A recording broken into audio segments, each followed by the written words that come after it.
Good evening, my lovelies. What it do, what it do, what it do. This Miss Yaakov coming straight from that Spiker Star, aka the Messenger, aka the Virgo Goddess, aka the Daughters of Zion, aka that Topaz Gem Sapphire. Hey, listen, I always have a message for you, but it's up to you to discern what Miss Yaakov was trying to say. Remember, I'm just an outsider looking into your world, seeing things that you just don't see, okay? But dig this here. The name of this is called Gatekeepers and Legalism, okay? Let me just say this. It's a lot of stuff going on with all these camps, all these Hebrew Israelite camps. I mean, you got all of them just coming out the woodworks.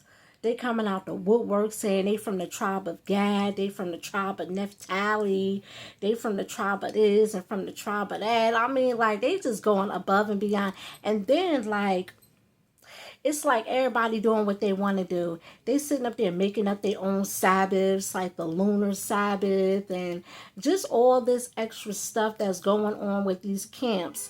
Okay, these Hebrew Israelite camps that don't have nothing to do with nothing. I mean, they just doing way too much. They doing way too much. Like, I want to know, like, how hard is it to count 7 days? 6 days he rested on the seventh. 6 days he worked and on the seventh he rested. How hard is it to count 7 days? That people have to make up their own Sabbath. Like, I never understood that. Then he's sitting up here talking about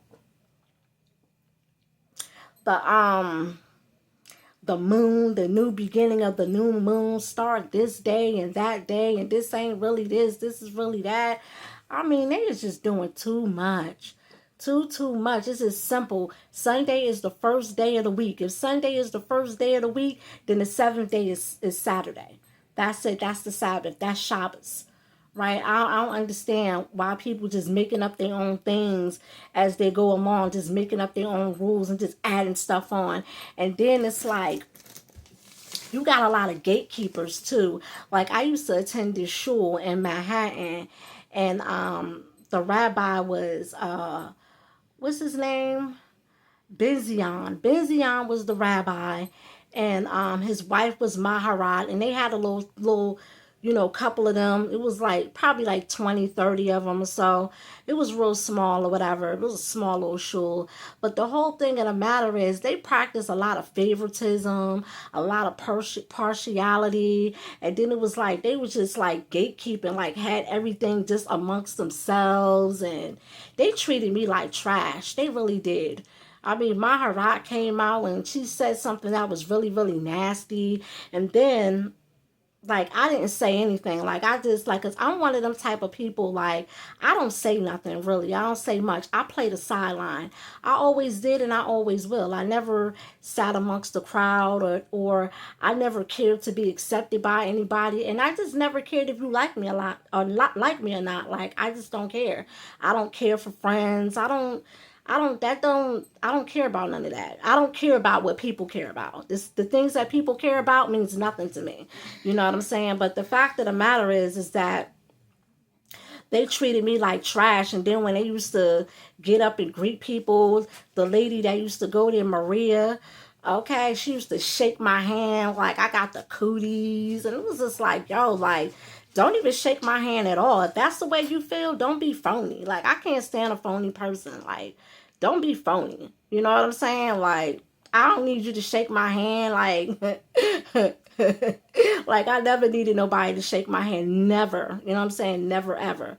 You know what I'm saying? And then, like, they was just doing a whole bunch of just stuff. Like, they would sit up here and plant gatherings to go out to like the park and go to this place and that place, and they never invited me on anything and just excluded me out. And it was just like, yo, like, these are some really evildoers up in here. Like, these some really gatekeepers up in here.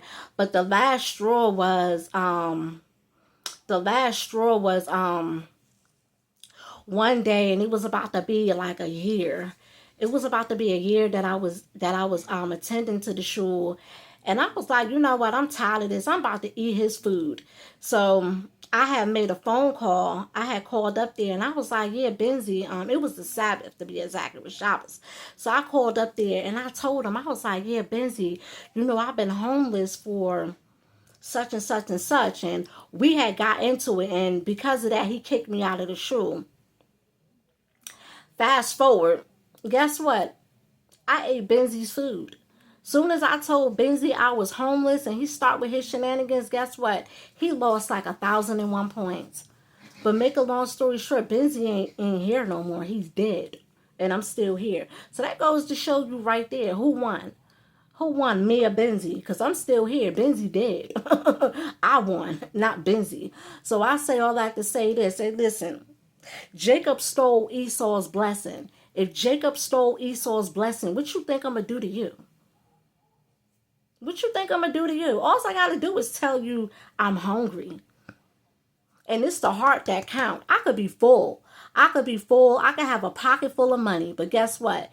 If I tell you I'm hungry and you turn me and you refuse me, guess what? That is a sin.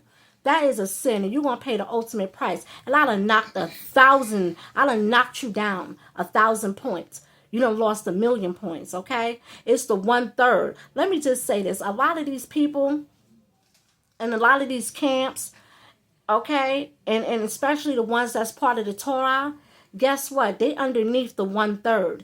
Just like the 1/3 was beneath them and below them, they're going to be below the 1/3. That's just how that's just going to play out. So they could gatekeep all they want. They could gatekeep all they want. Like I said, I play the sideline. I don't sit in nobody's circle or none of that. I don't care to be accepted or none of that. Okay, I don't care. I'm here to do a job, and that's to eat your food. That's what I'm going to do. I'm going to take your crown and put it on my head. That's just it, and that's just all. Okay, it's a competition out here with a lot of these ops. Okay, and you got people who call themselves trying to be part of the Torah. They ain't even start. They didn't even start. You got to be in it to win it. You got to be in it to win. As soon as you choose to make that choice to be part of the Torah, it's game over. Game over. You got to be in it to win it. You got to do what Jacob did. It's a cutthroat thing. It's cutthroat. It's really, really cutthroat. If they gatekeeping like that, that goes to show you that it's cutthroat. Okay, but I don't care because I'm a cutthroat all of them. Because I got something that's even greater and better. All I got to do is just say one thing this small, and I'm knocking 1,000,000 off you. I'm taking 1,000,000 points off you right off the top just by one little thing. And that's just it, and that's just all. That's just how I'm coming. I'm not playing fair because they not playing fair, so I'm not going to play fair either. I'm going to do exactly what Jacob did. I'm going to steal the blessing by any means necessary. That's just the way it goes. That's just the way it goes. But anywho, I'm about to get on out of here, man. It's too many people gatekeeping. Like, I be asking for just little stuff, and they just be sitting up there acting goofy. It's like, yo, like, okay, you want to act like that? Cool. Cool. Okay, cool. All right, you can have that. All right.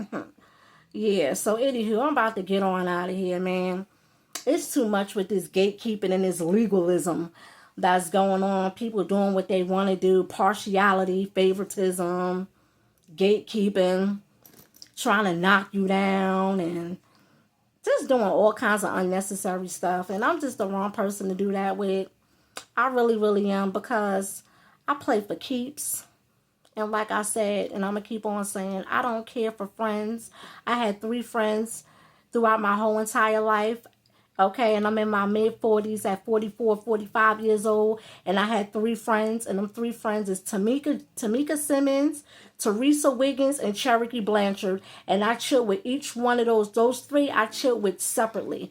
They did not know each other. I knew their families, and their families knew me. I never hung around people like that. And even in the Baptist church, I had the ushers and all of them coming up to me, wanting me to sit amongst their circle, because I always sat in the back. I always did, and I always will. I'm not a crab in a bucket. I let the crabs in the bucket sit amongst each other and eat their crabs and their little shrimp or whatever they got going on. Okay, and meanwhile, this is what I'm going to be doing. I'm going to be doing this and doing that. Okay, because my goal is to defeat you and be greater than you.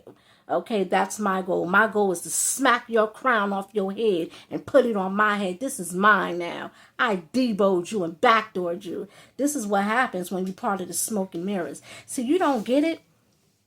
In order for you To defeat, you can't be part of the smoke and mirrors. And a lot of these people is filled with, they puffed up with pride. They letting their pride sink their ship. Anywho, I'm about to get on out of here. This is the Daughters of Zion, that spiker star, the brightest star, the constellation. Looking into your world, see things that you just don't see. I'm out.